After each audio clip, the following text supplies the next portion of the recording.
மகாராஷ்டிராவுடைய களம் கடும் போட்டியில் இருக்கு. தமிழ்நாட்டை மாதிரி அங்க அவங்க 3000 ரூபாய் காங்கிரஸ் கொடுக்குறாங்க, இவங்க 2100 ரூபாய் கொடுக்குறாங்க. தமிழ்நாட்டுல திமுக அதிமுக தான் இலவசம் கொடுப்பாங்க சொன்னவங்க இன்னைக்கு என்ன பண்ணிட்டாங்க, அவங்களே பிஜேபி.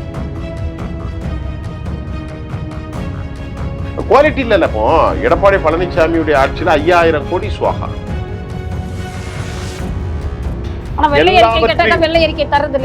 அதெல்லாம் ஒரு அறிக்கையும் கொடுக்க வெள்ளரிக்கா வேணா தர முடியும், இல்லை அறிக்கை தர முடியாதுன்னு கூட நம்ம வெள்ளரிக்கா தந்தாதான் பரவாயில்லையேங்க. ஒருத்தர் சொன்னாரு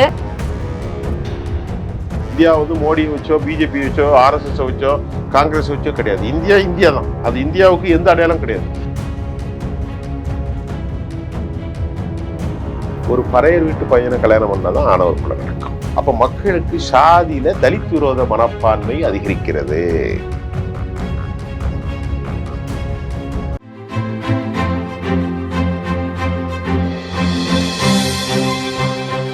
ஜெம் தொலைக்காட்சி நேயர்களுக்கு வணக்கம். இன்றைய அரசியல் ஆடுகளம் நிகழ்ச்சியினை சிறப்பிக்க வருகை தந்திருக்கிறார் மூத்த பத்திரிகையாளர் திரு சுஃபியான் சார் அவர்கள். வணக்கம் சார். வணக்கம் மேடம், சொல்லுங்க, எப்படி இருக்கீங்க? நல்லா இருக்கேன் சார். இப்போ வந்து மகாராஷ்டிராவில் தேர்தல் நடந்தது நேற்றுக்கு. அதாவது வந்து ஒரே கட்டமாக நடைபெற்றது. அதனை தொடர்ந்து ஜார்க்கண்ட்லேயும் வந்து 2ஆம் கட்ட தேர்தல் தான் நேற்று நடந்தது. பார்த்தீங்கன்னா தேர்தல் 2 மாநிலத்திலுமே ரொம்ப சுமூகமாக அமைதியாக நடந்தது. ஒரு சில இடங்களில் எப்பயுமே இருக்கிற மாதிரி கலவரமான பகுதிகளில் மட்டும் கொஞ்சம் ப்ரொடெக்ஷன் சேஃப் அண்ட் செக்யூராக நடத்தி முடிச்சுட்டாங்க. இதில் எப்பயுமே இருக்கிறது என்னங்கன்னா, தேர்தல் முடிஞ்சது அப்படின்ன உடனே இந்த செய்தி ஊடகங்கள்லாம் சும்மா இருக்கவே மாட்டாங்க. கருத்து கணிப்பு ஒன்று நடத்துகிறேன் அப்படின்னு கருத்து கணிப்பு ஒன்றத்தை போட்டு 2 பேருக்குமே வந்து எல்லார் வயிற்றுலையும் புளிய கரைக்கிறாங்க. எப்படி அப்படின்னு சொன்னீங்கன்னா, பிஜேபி தான் வரும் அப்படின்ட்டு நிறைய கருத்து கணிப்புகள்லாம் சொல்லியிருக்காங்க. போத் த கேசஸ் எப்படின்னு பார்த்தீங்கன்னா, Jharkhand as well as Maharashtra 2த்துலேயுமே சொல்லியிருக்கிறாங்க. அதில் முன்ன வந்து இதே போல தான் கருத்து கணிப்பு சொன்னாங்க. அது ஓரளவுக்கு கூட இதுவாகல, எல்லாமே போயிடுச்சு. நீங்க என்னங்க சார் சொல்றீங்க? கருத்து கணிப்புகள் வந்து கருத்து திணிப்புகளாகத்தான் இருக்கிறது. ஏன் அப்படி சொல்றீங்க? ஏன்னு கேட்டீங்கன்னா, திணிப்புன்னா இப்ப கருத்து திணிப்புன்னா நீங்க எடுத்துப்பீங்க, அதை நான் எடுத்துக்கவே மாட்டேன், நடந்த பிறகு பாத்துக்கலாம். இந்த கருத்து திணிப்புனால இன்னொரு கருத்து எனக்கு வருது. இந்த 3 நாள்ல என்ன லாபம் கிடைக்க போகுது யாருக்கும்? ஒண்ணுதான் சொல்றேன். இப்போ பிஜேபி ஜெயிக்குன்னு சொன்னோன்னா என்ன லாபம் கிடைச்சிரும்? பிஜேபி கொஞ்சம் ஹாப்பியா இருப்பாங்க, நாங்க கொஞ்சம் தூங்காம இருப்போம். அப்படிதான். அதனால இப்போ ஆக்சுவலி உண்மையான நிலவரம் என்ன அப்படின்னு பார்த்தா, ஏற்கனவே 2024 தேர்தலுக்கு முன்பு சத்தீஸ்கர் மத்திய பிரதேசம் எலெக்ஷன் முடிவு, 2024 இப்போ எலெக்ஷனுக்கு அப்புறம் நடந்த ஹரியானாவுடைய தேர்தல் முடிவு. ஹரியானாவிலே அது வந்து நல்ல கிறிஸ்டல் கிளியர் ஆயிடுச்சு. பாத்தீங்கன்னா அப்ப காங்கிரஸ் கருத்து கணிப்பு ஒண்ணு சொன்னாங்க, காங்கிரஸ் வரணும். ஆனா காங்கிரஸ் ஜெயிச்சாச்சுன்னாங்க. அதே மாதிரி சத்தீஸ்கர்லயும் காங்கிரஸ் ஜெயிச்சுன்னாங்க. அதே மாதிரி மகாராஷ்டிராவிலையும் ஜெயிச்சுன்னாங்க. எல்லாமே தோத்து போச்சு. புரியுதா உங்களுக்கு? அது மாதிரி தெலுங்கானாவில் காங்கிரஸ் ஆட்சிக்கு வரும்னு யாரும் சொல்லல. தெலுங்கானாவில் காங்கிரஸ் ஆட்சி பிடிச்சது. கண்டிப்பா அத மாதிரி தான் இந்த கருத்து கணிப்புகளை நாம மண்ணை அள்ளி தான் போடணுமே தவிர அதுல உண்மை இல்லை. இப்ப நம்ம அந்த கருத்து கணிப்புகள் எதுக்கு வெளியிடுறாங்க? இல்ல வெளியிடுறேன்னா இன்னைக்கு அவங்களுக்கு ஒரு பொழப்பு. என்ன பொழப்புனா பொழுதுபோக்கு இல்ல. பொழுதுபோக்கு எப்படி எடுப்பாங்க? அதாவதுமா ஒரு தொகுதியில 2 லட்சம் பேர் ஓட்டு போடுறோம். ஒரு பேச்சுக்கு தமிழ்நாட்டுல ஒரு சட்டமன்றம். இந்த 2 லட்சம் பேர்ல ஆலந்தூர்லயும் இருப்பான், பக்கத்துலயும் இருப்பான். ஒவ்வொருத்தன் ஒவ்வொரு மென்டாலிட்டியில இருப்பான். கண்டிப்பா இவங்க என்ன பண்றது, ஒரு குறிப்பிட்ட செக்டோரியெல்லாம் போய் கொஞ்சம் கொஞ்சம் எடுக்கிறது. இப்ப தலித் மக்கள் இருக்காங்க, அல்லது ஒரு இஸ்லாமியர்கள் இருக்காங்க, அல்லது ஒரு செட்டியார் இருக்காங்க, நாடார் இருக்காங்கன்னு இப்படி எல்லாத்தையும் பிரிச்சு கொஞ்சம் எடுத்து எல்லாரும் இப்படிதான் போடணும்னு இவனு உட்காந்து அடிச்சிருக்கிறது. அங்கெல்லாம் போறதில்லை. ஒரு 50 பேருக்கு எடுக்கிறது, இங்க ஒரு 50 பேர் எடுத்தா ரோட்ல அதே போல நான் வந்து பிஜேபி போட்டுருக்கேனே வெச்சு எடுத்து ஒரு கால்குலேஷன் போடுவாங்க. நீங்க கேக்கும்போது நான் காங்கிரஸ்னு சொல்லுவேன். அதை வச்சு இவங்க அதான் சொல்லுவாங்க. இதை வச்சு ஒரு கால்குலேஷன் போடுறது. போட்டா 1000 பேரை சந்திச்சிருக்கோம். இதுல தலித் எவ்வளவு, மைனாரிட்டி எவ்வளவு, ஓபிசி எவ்வளவு, முற்போக்கு எவ்வளவு அப்படின்னு போட்டு அதுல ஒரு கால்குலேஷன் பண்ணி அப்ப இவ்வளவு கிடைக்கும், இவனுக்கு இத்தனை % போடுறது. இது ஒரு கருத்து கணிப்பு. பிஜேபி ரொம்ப ஹாப்பியா இருக்காங்க சார். அது இருந்துட்டு போறாங்க. இது ஒரு கருத்து கணிப்பு முறை. இன்னவங்க கருத்து, எனக்கு தெரிய தமிழ்நாட்டுல ஒருத்தர் கருத்து கணிப்பு நடத்துறாரு. அவரு என்ன வேலைன்னா, டயலாக் காலேஜ் பேரை வச்சு நடத்திக்கிட்டு எங்கேயுமே போறதில்லை, கொஞ்சம் காசு அடிச்சுட்டு போயிடுறாரு. ஒரு குறிப்பிட்ட கட்சிக்கு தான் ஒரு ஆதரவா போடுறாரு. அண்ணாமலைக்கு ஆதரவா போடுவாரு. அது வேலைக்கு ஆகாது. அப்படித்தான் இங்க நான் இப்போ நேற்றுள்ள கருத்து கணிப்புகள்ல உள்ள இதுகளை எல்லாம் பேரெல்லாம் குறிச்சு வச்சு பார்த்தா எதுவுமே விளங்காது. அதாவது என்னன்னா, இல்ல அதாவது நியூஸ் 24 சாணக்கியா, லோகேஷ் மராத்தா, அப்புறமா தைனிக் பாஸ்கர், போல் ஆஃப் போலு, ஃபீமேர்க்கு, அப்புறமா மார்டிஸு, பீப்புள் பல்ஸு, இப்படி எல்லா கட்டுரைகள்ல அநேக கட்டுரை பாஜக வெற்றி பெறும்னு சொல்றாங்க. அதான் 137 to 157 டைனிக் பாஸ்கர் வந்து ஓரளவுக்கு நம்பகமான, இந்த டைனிக் பாஸ்கர் ஓரளவுக்கு நம்பலாம். அவங்க வந்து மகாராஷ்டிராவில் 150 சீட்டு பிஜேபிக்கும் 140 சீட்டு பாஜகவுக்கும் போடுறாங்க. அது கொஞ்சம் நம்பிக்கைக்கு கொஞ்சம் உரித்தானதாக இருக்கிறது. வழக்கம் போல ஜார்க்கண்டுடைய கருத்து கணிப்புல வந்து நீங்க பாத்தீங்கன்னா ஆக்சிஸ் மை இந்தியா வந்து 53 இடங்களில் ஜெயிக்கலாம்னு சொல்றாங்க. யாரா? பிஜேபி இல்ல, ஆக்சிஸ் மை இந்தியா, இந்தியா கூட்டணி தான் அங்க ஜெயிக்குன்னு போடுறாங்க. 53, பிஜேபிக்கு வெறும் 25 தான் போறாங்க. அது மாதிரி சாணக்கியா அது மாதிரி போடுறாங்க. டைனிக் பாஸ்கர் 39-40 போட்டாங்க. இந்தியா கூட்டணி வந்து 39, என்டிஏ 40. கொஞ்சம் நெக் அண்ட் நெக்கா இருக்கு. டைம்ஸ் நவுல பாத்தீங்கன்னா இந்தியா கூட்டணிக்கும் ஓரளவுக்கு கிட்டத்தட்ட வருது. பீப்புள் பல்ஸ் எல்லாம் வந்து அவ்வளவு நல்லா இல்லை. ஆக இப்படி நம்ம எதையுமே எடுத்துக்கொள்ள முடியல. ஆனா மகாராஷ்டிரா இதை தாண்டி விட்டுரும். நான் ஏற்கனவே சொன்னேன், கடந்த பாராளுமன்ற தேர்தலையே வந்து இவங்க பிஜேபி சொல்லிட்டு இருந்தாங்க. நான் வந்து ஈவன் மோடியே கூட சொன்னார், நான் வந்து 400 வந்து கிராஸ் பண்ணுவோம் அப்படின்னு சொல்லிட்டு. ஆனா இவங்க சொன்னாங்க இவங்க 350க்கு மேல வாங்குவாங்கன்னு கருத்து கணிப்பு சொன்னாங்க. 350 குறைஞ்சது, 370 தான் அதிகம் சொன்னாங்க. பாத்தீங்கன்னா 242 தான் வர முடிஞ்சது. ஆனா கடைசியில 240, 42 கூட இல்ல, 40 தானே வந்தாங்க. அதனால வந்து அவங்க கூட்டணி 293. கருத்து கணிப்பை வந்து நம்ம நீங்க சொல்ற மாதிரி ஒரு ஓரமா வச்சிடலாம். கருத்து கணிப்புல வந்து மக்கள் இப்ப இங்க மட்டும் இல்லையே, அமெரிக்காவில கமலா ஹாரிஸ் 50 ஸ்டேட் அவங்க தான் வருவாங்க. நாங்க அமெரிக்காவில நியூயார்க்கு, நியூ ஜெர்சி, அப்புறமா வந்து அட்லாண்டா, அப்புறமா வந்து கலிபோர்னியா மாகாணம், பிலடெல்பியா, கலிபோர்னியா, டெக்சஸ், எல்லா ஸ்டேட்லயும் வந்து ஒவ்வொன்னா போட்டாங்க. டெக்சஸ்லாம் வந்து டொனால்ட் ட்ரம்புக்கு நல்லா இருந்துச்சு. மிக்சிகன், அப்புறமா இந்த மாதிரி நிறைய ஸ்டேட்ல கடைசியில் என்ன பார்த்துச்சு, 2 பேருக்கும் இடையே பெரிய கேப் ஆயிட்டு. கமலா ஹாரிஸ் ரொம்ப செட் பேக் ஆயிட்டாங்க. டொனால்ட் ட்ரம்ப் ஒரு பெரிய அளவுல. அப்ப அமெரிக்காவில் நான் அந்த இங்கே பேசியிருந்தேன் யாரெல்லாம் ஜெயிப்பாங்க, பேர் மறந்துருச்சு, சாரி. நம்ம நிறைய ஒவ்வொரு நாளும் நிறைய தகவல் கொடுக்கறனால அந்த பேர்கள் சில நேரத்துக்கு ஞாபகத்தில் வரல. ஆக அமெரிக்காவிலும் தோல்வி கண்டது, இந்தியாவிலும் தோல்வி கண்டிருக்கிறது. ஆனால் ஒன்று நான் ஏற்கனவே சொன்னதை போன்று மகாராஷ்டிராவில் பல வலிமையான கட்டமைப்புகள் பாஜகவுக்கு இருக்கு. பாஜக வெற்றி பெறுவதற்கு எந்த எல்லைக்கும் செல்வாங்க, பியாண்ட் த லிமிட் மாதிரி. அவங்க எல்லா, அதாவது சாத பேத என்ன சொல்லுவாங்களே, அது எல்லாத்தையும் உடைச்சிருவாங்க. அவங்கள பொறுத்தவரை வந்து மொராலிட்டிலாம் கிடையாது.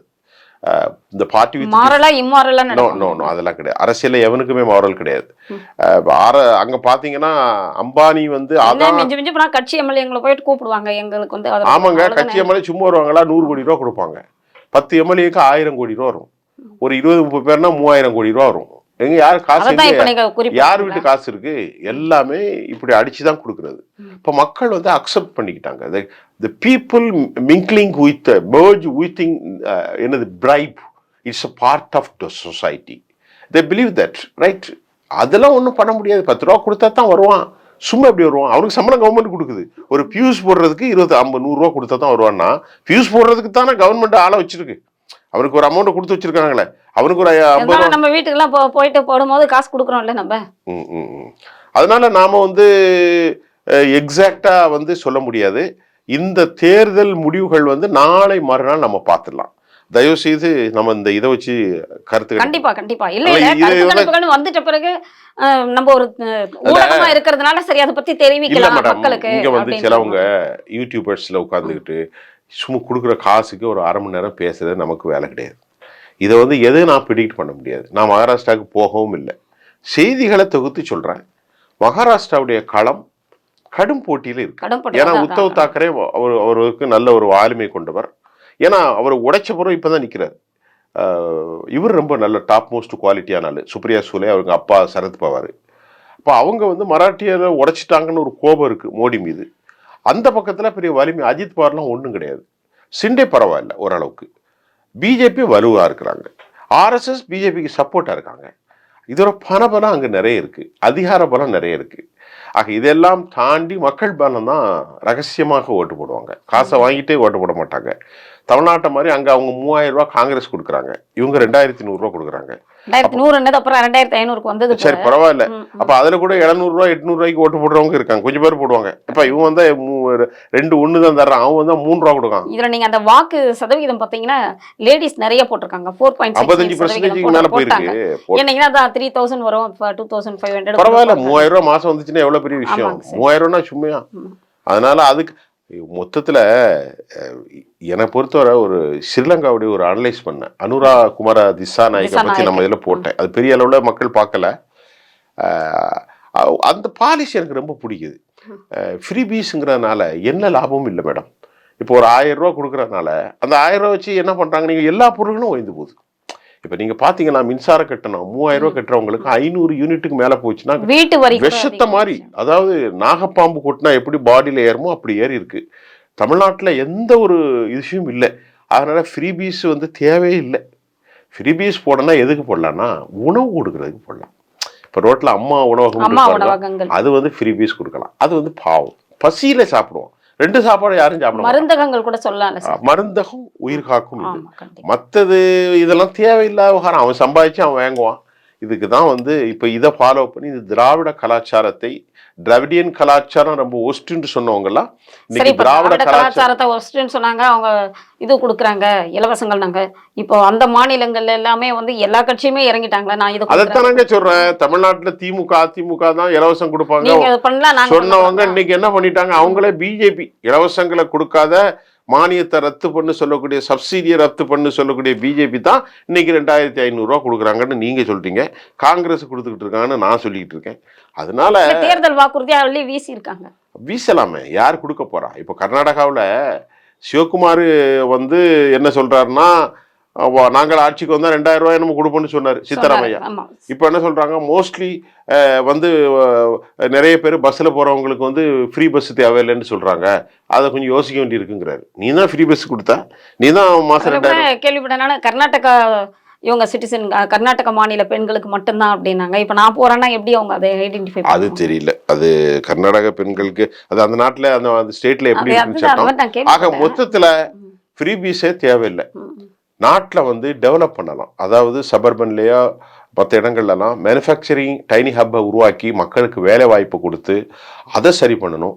அப்புறமா அரசாங்கம் ப்ரைவேட் அலோகேட் ஃபண்டிங் வந்து சரியா செலவு பண்ணணும். 10,000 கோடி ரூபா ஒதுக்கி இருக்குன்னா 10,000 கோடி கரெக்டா அந்த ஸ்பேஸுக்கு போகணும். ஆனா அப்படிலாம் போறது இல்லை. அதுலதான் நாடு ஆசமா போயிருது. 5 வருஷம் வர அந்த ஃபண்ட் என்ன ஆகுறது? அதுதான் ஊழல் பாதித்து குவாலிட்டி இல்ல. இப்போ எடப்பாடி பழனிசாமியுடைய ஆட்சியில 5000 கோடி சுவாகா. இதுல இந்த உள்ளாட்சி துறையில யார் அடிச்சா கேசி, அவரு வேலுமணியா, அவரு இந்த வேலுமணி. இப்போ இந்த மாதிரி நாசமா போகுது. இதெல்லாம் வந்து கடும் சட்டங்கள் வரணும். ஆனா கண்டிப்பா that could happen. Today is not possible. Tomorrow the revolution must be possible. We have been waiting there. But the people money completely, which has been completely swaha. Swaha mean they made of a long ஒரு மோசமான implementation, very poor implementation, allocation more funding, their priorities for the own blood relation, but the changing of the name. என்னுடைய வேற ஆட்களுக்கு they are providing money. நீங்க தான், ஆனா உங்க பேர்ல வராது, வேற பேர்ல வரும். இதெல்லாம் மாற்றக்கூடிய ஓப்பன் ப்ரொக்ளமேஷன். அது மட்டும் இல்லாம should be transparency to be made all sectorial people. வெள்ளை அறிக்கை தரது இல்லைங்களா யாரும்? அதெல்லாம் ஒரு அறிக்கையும் கொடுக்க. வெள்ளரிக்கா வேணா தர முடியும், வெள்ளை அறிக்கை தர முடியாதுன்னு கூட நம்ம. வெள்ளரிக்கா தந்தாதான் பரவாயில்லைங்க ஒருத்தர் சொன்னாரு, நீங்களும் கேள்விப்பட்டிருப்பீங்களா சார்? சரி, இப்போ மகாராஷ்டிரா விட்டுருவோம். அடுத்த செய்தி என்ன? அடுத்தது வந்து அதானி இதை எடுத்திருக்கிறேன் சார். அவரை தான் பேசணுமே, பெரிய பணக்காரரு. அதுதான் சார், உலக பணக்காரர்களில் வந்து அவர் ஒருவர். அவர் மேல வந்து ஒரு லஞ்சம் கொடுத்ததா வந்து ஒரு புகார் வந்து அமெரிக்கா வச்சிருக்காங்க. அமெரிக்காவுல ஏற்கனவே அமெரிக்காவுடைய ஹிடன்பர்க் தான் இவங்க வந்து உலகத்தை, இவங்களுடைய அந்த உலக பணக்காரன் வரிசையை 3ல இருந்து 21 கொண்டு போனாங்க. ஹிடன்பர்க் இப்போ செஃபி மேலேயே வச்சாங்க, அடுத்தது இவங்க மேல வச்சாங்க, அதானி மேல முன்னத்துல இருந்தே இருந்தது. இதுல என்ன அப்படின்னு சொன்னீங்கன்னா, இவர் வந்து அந்த இவங்களது நிறைய இருக்குது. Adani fort, Adani enterprises, Adani wing mills, அதாவது சோலார். இதில் மெயினாக எதில் அப்படின்னு பார்த்தீங்கன்னாக்கா சோலார் பவரில் தான். சூரிய இது வந்து பவர் சக்தி, அந்த சக்தியை வந்து எடுக்கிறதுல இவர் வந்து அந்த ஒப்பந்தம் போடுவாங்க இல்லைங்க சார், அந்த ஒப்பந்தம் தான் கான்ட்ராக்ட். அந்த ஒப்பந்தத்துக்காக இந்திய அதிகாரிகளுக்கு வந்து $250 இது வந்து லஞ்சம் கொடுக்கறதுக்கு இவங்க வந்து சம்மதிச்சாங்க அப்படின்ட்டு அவங்க வந்து ஆதாரத்தோட இவர் மேலே குற்றம் சாட்டு வச்சிருக்காங்க. அது பற்றி சொல்லுங்க சார் நீங்க. அது குற்றச்சாட்டு வைத்தது உண்மை. நான் ஒரு விஷயத்த சொல்றேன். இந்தியாவில் எந்த கட்சி ஊழலை பத்தி பேசுறது ஒன்றும் இல்லை. பிரதமர் மோடி மேல பலாயிரக்கணக்கான கோடி ரூபாய் ஊழல் இன்னைக்கு இருக்கு. இதுல ரஃபேல் ஊழல் வழக்கு. அவர் யாருக்கு சகாயம் பண்ணார் இருக்கு? அதானியுடைய பிரதர்ஸ், அதாவது அம்பானியுடைய பிரதர் இருக்கார் இல்லையா, முகேஷ் அம்பானி இல்லை, இன்னொரு அம்பானி இருக்கு இல்லையா, அந்த அம்பானியுடைய கம்பெனிக்கு ஜெர்மனி, அதாவது பிரான்ஸ் கம்பெனில இருந்து டெசால்ட் நிறுவனத்தில் லஞ்சம் பெற்றார்கள் அல்லது அவர்களை இன்ஃப்ளூயன்ஸ் பண்ணாங்க. കാരണം இந்தியாவுடைய உச்சநீதிமன்றம் குவாஷ், ஏன்னா நீதிமன்றங்கள்லாம் ஒன்றும் எல்லாமே ரத்து செஞ்சிருவாங்க. ஆனால் இன்றைக்கு இல்லாட்டால் நாளைக்கு மோடியின் மீது அது கழுத்தில் சுற்றி கொண்டிருக்கக்கூடிய ஒரு பாம்பு தான் ஒன்று. இதை விட்டுருங்க. அதே போன்று இந்த அதானி என்பவர் 2014ஆம் ஆண்டு 1 லட்சம் கோடிக்கும் குறைவான அல்லது 1 லட்சம் கோடி அடைந்திருக்கக்கூடிய ஒரு செல்வந்தரா தான் இருந்தார். ஆனால் இந்த 10 வருஷத்துல அவருடைய ஒட்டுமொத்தமாக ஷேர் மார்க்கெட் முதலீடுகள் எல்லாமே உயர்ந்து எல்லாம் சேர்த்து 18 லட்சத்திலிருந்து 20 லட்சம் கோடி அளவுக்கு உலக பணக்காரர்கள் லிஸ்ட்ல உலக பணக்காரர் இடத்தில் 3வது இடத்தில் விட்டார். உலக பணக்காரர் எலான் மஸ்குடைய ஒட்டுமொத்த செல்வம் 25 லட்சம் கோடி இந்திய மதிப்புக்கு. அப்ப இவரை வந்தாதான் ஹிண்டன்பர்க் கம்பெனி அமெரிக்காவில இருந்து சொன்னா இவருடைய பணம் எப்படி இவ்வளவு வந்ததுன்னு ஆய்வு செஞ்சான். ஆய்வு செஞ்சு பார்த்தா என்ன பண்ணியிருக்கிறார் அதானி, போலியான முறையில வெளிநாட்டுகள்ல இருந்து வரக்கூடிய பலவேறு கம்பெனிகள் மூலமாக, ஷெல் கம்பெனின்னு சொல்றது, ஷெல் கம்பெனிகள் மூலமாக இந்தியாவில் அவங்க இன்வெஸ்ட் பண்றது, அதுல சில கோல்மால்களை சொல்லி இவருடைய ஷேர் உயர்த்தி காட்டப்பட்டு சர்வதேச போர்ப்ஸ் பத்திரிகை எல்லாம் இவ்வளவு வந்திருக்குன்னு சொல்லி இவரை உலக அடையாளம் கொடுத்துட்டு மோசடி நடந்திருக்கு. அப்போ இந்த மாதிரி அத மாதிரி மாதவி புரூச்சின்னு சொல்லி அவங்க இந்த ஷெஃபில அந்த ஊழல்கள், அது ஒரு தனி ஊழல்கள். ஆக இந்த 2000 அதாவது எவ்வளவு பெரிய ஊழல், அதாவது ஷேர் மார்க்கெட்னா பல கணக்கான கோடி. 2014 சாதாரணமா இருந்த ஷெஃபி அவங்க மேல ஊழல் இருக்கு. 2021 அவங்க மிக முக்கியமான பொறுப்புக்கு தலைமையாக ஆக்கிட்டாங்க. எதுக்கு? ஷேர் மார்க்கெட்டோட அந்த யூனிட்டுக்கு ஒரு தலைமையாக கொண்டு வந்துட்டாங்க. ஆக இந்தியாவை பொறுத்தவரை லஞ்சத்தை காங்கிரஸை விட அதிகமாக நாகரிகமாக செய்வதாக பாஜக மாற்றிருக்காங்க. என்ன கேட்டீங்கன்னா, இவர் மீது இவர் மோடியுடைய ஆதரவாளர். இப்ப NDTV நேரத்து போடுறான். NDTV யார் வச்சிருக்கா? இவர் தான் வச்சிருக்காரு. அம்புஜா சிமெண்ட் சாலை இவருக்கு தான் இருக்கு இந்தியாவில் பொறுத்தவரை. ACC சிமெண்ட் யாருக்கு இருக்கு? அதனுடைய முதலாளியும் இவர் தான். யாரு? Adani. Ambuja cement, ACC cement, அது மட்டும் இல்லாம இந்தியாவில் இருக்கக்கூடிய சூரிய ஒளி power sector, coal mines import பண்ணக்கூடிய அவ்வளவும் அவருக்கு தான். ஒரு உதாரணத்துக்கு சொல்றேன், இந்தியன் ஓவர்சீஸ் பேங்க் 6000 கோடி ரூபாய் கடன் கொடுத்தாங்க.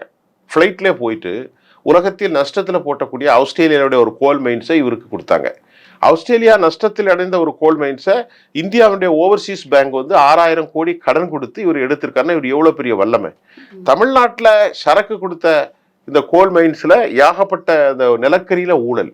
அந்த நிலக்கரியில குவாலிட்டி இருக்கும். அந்த நிலக்கரியுடைய அந்த ரேஞ்சஸ், அதாவது அந்த பெர்சன்டேஜஸ் இருக்கும். அதுல இவ்வளவு அதே தரம் குறைந்ததை சப்ளை பண்ணியிருக்கிறார்.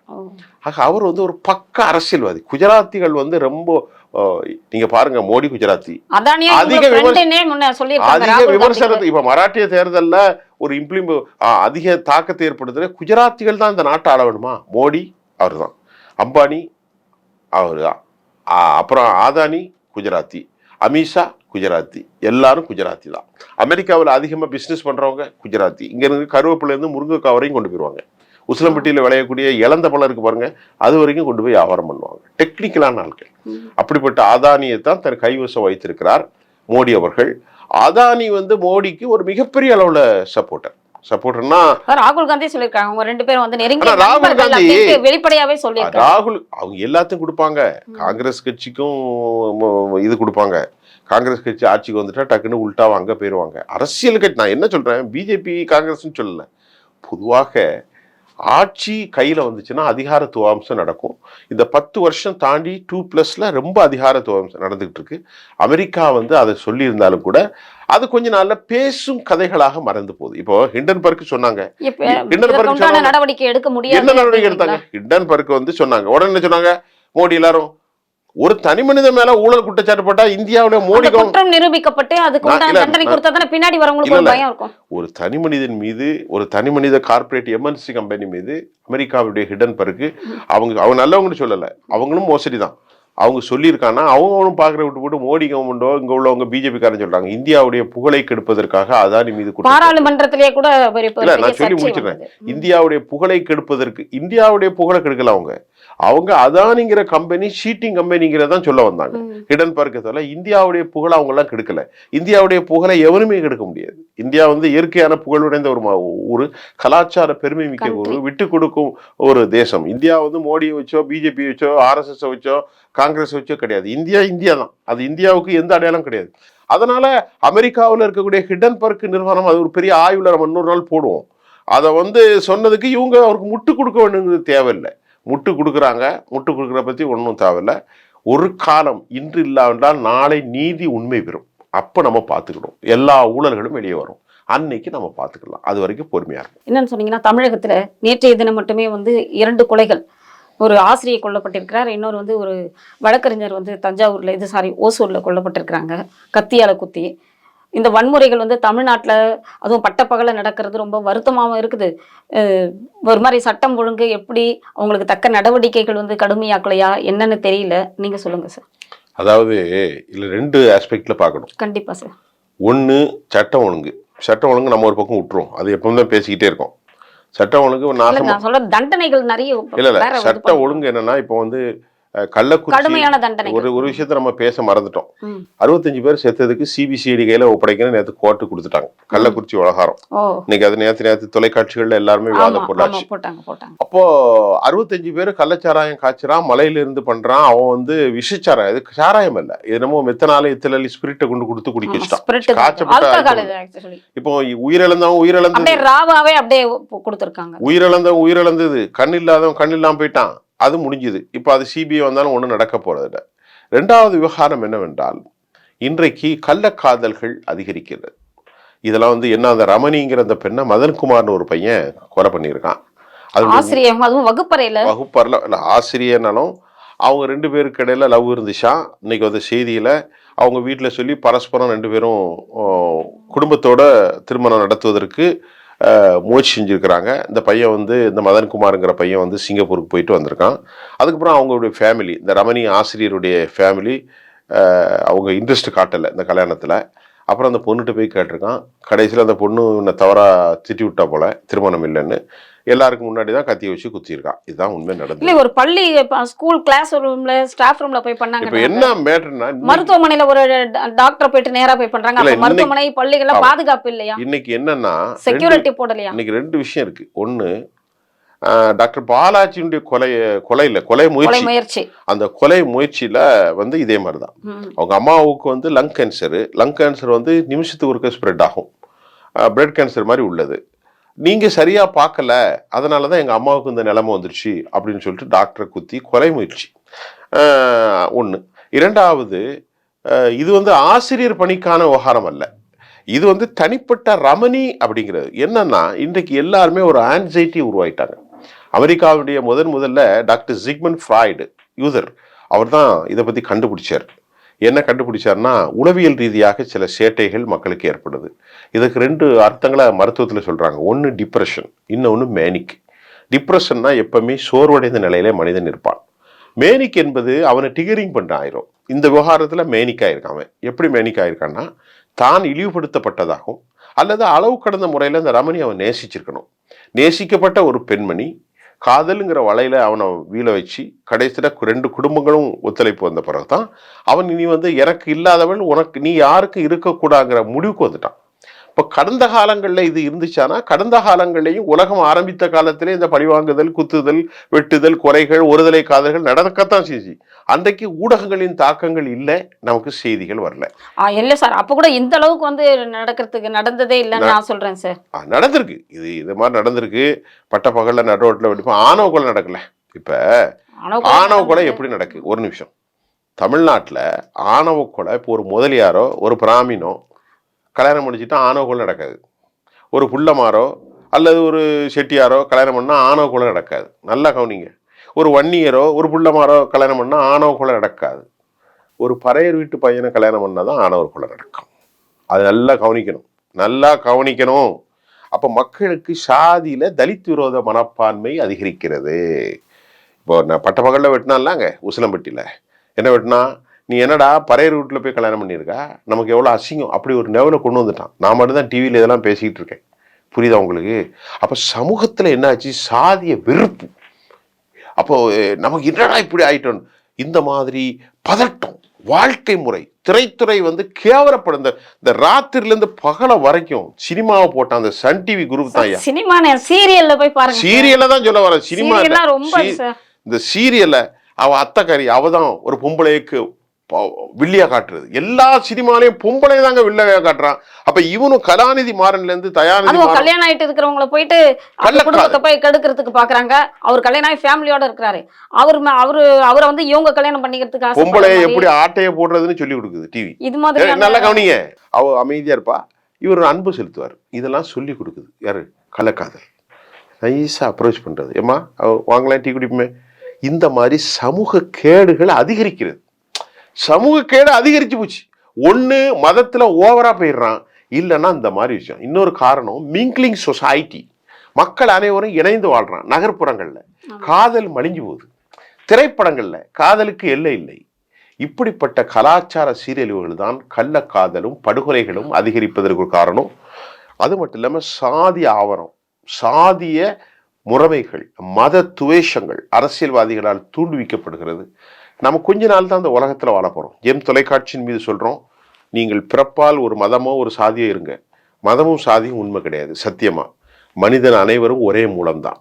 எனக்கு இருக்கக்கூடிய காதலும், எனக்கு இருக்கக்கூடிய காமமும், எனக்கு இருக்கக்கூடிய பேராசையும், எனக்கு இருக்கக்கூடிய ஒரு டேஸ்டும் தான் உங்களுக்கு இருக்கு, உங்களுக்கு இருக்கு, எல்லாத்துக்கும் இருக்கு.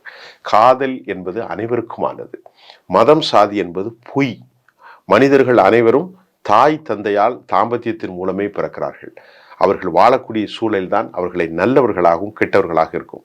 ஆகவே நீங்கள் தயவு செய்து அடுத்தவனை ஆட்டையை போட நினைக்காதீங்க. பொம்பளை பிள்ளைக்கும் சொல்றேன், காதல் பண்ணிட்டு அவனை கைவிட்டு அவனை கிறுக்கனாக்கிறான். அவன் சரையத்தை குடிச்சு உன்னை கொலைதான் பண்ணுவான். ஆக பெண்கள் பிள்ளைகள் மட்டுமல்ல, பெண் பிள்ளைகளை ஏமாற்றுகிற ஆண் வர்க்கமும் இருக்கிறது. இதையெல்லாம் தடை செய்யக்கூடிய காலத்துக்கு அரசு இருக்கானா, அரசு விளங்காமே போயிட்டு இருக்கு. ஆகவேதான் இன்றைக்கு சாராயம் அதிகரித்திருக்கிறது, போதை வஸ்துகள் தமிழ்நாட்டில் அதிகரித்திருக்கிறது, கள்ளக்காதல் மரணங்கள் அதிகரித்திருக்கிறது. இன்னொன்னு என்னன்னா, இப்ப மருத்துவமனையிலையும் இந்த பள்ளிக்கூடத்திலயும் போகும்போது ஒரு கேட்ல ஒரு செக்யூரிட்டி இருந்து லெட்ஜர்ல யாரை எதுக்கு பார்க்க போறீங்க, அதெல்லாம் சில இடங்கள்ல இருக்கு. சார் உள்ள அனுப்பணும், அவர் பாட்டு நேரா போயிருக்காரு அப்படின்னு நேரா போறாரு, குத்துறாரு, கொலை பண்றாரு. இதுக்கு அரசாங்கம் செயலிழந்து போச்சு. அரசாங்கம் நம்ம வைக்கணும். அரசாங்கம் பேரலைஸ்ட் ஆயிட்டு, முடங்குமாக ஆயிவிட்டு. ஆகவே இதை பேசுறதுக்கு ஒண்ணும் இல்ல. சமூக கட்டமைக்க நாசமாக. வழக்கறிஞர் கொலையை பத்தியும் சொல்லுங்க. எல்லா கொலையே சொல்லிட்டேன். வழக்கறிஞர் கொண்டு சீரியல்ல காட்டிடுறானே, எப்படி போடணும், கள்ளக்காதல எப்படி ஆளை செட் பண்ணணும். இன்னைக்கு பாருங்க, கூலிய கணவனை கொலை செய்த பெண் தன்னுடைய ரெண்டு குழந்தையும் பிரியாணிக்காரனுக்காக கொலை செஞ்சுட்டு இன்னைக்கு சிவரஞ்சின்னு ஒரு பொண்ணு 8 வருஷமா 5 வருஷமா ஜெயில கிடக்கா. நான் இருக்கா கொஞ்ச நாளைக்கு நினைச்சேன், எப்படி மனசு வந்துச்சு. ஆனா பாவி ஒரு நாள் போய் சாப்பிட போயிருக்கா, அதுல உள்ள பையனோட இவளுக்கு லவ், பெத்த புள்ளைய. ஐயோ, ஒரு பக்கத்துல அதை பத்தி பேசவே நான் தயாரா இல்லப்பா. ஐயோ, உலகத்துல அந்த குழந்தைகளை எப்படி கொள்ள மனம் வந்துச்சு கடவுளே. இப்படியெல்லாம் நாசகார சக்திகள் அதிகரித்து வருகிறார்கள். இதற்கெல்லாம் பொறுமையா பார்ப்போம். நம்ம ஒரு சமூக செய்தியா ஜெம் டிவில பேசிட்டோம். அதிகாரம் எனக்கு இல்லை, உங்கள்கிட்டையும் இல்லை. எடுக்க வேண்டிய அரசு இது எடுக்கணும், அவ்வளவுதான். இதுவரை மிக அருமையாக விளக்கம் அளித்தீர்கள் சார். மிக்க நன்றி. வணக்கம் சார்.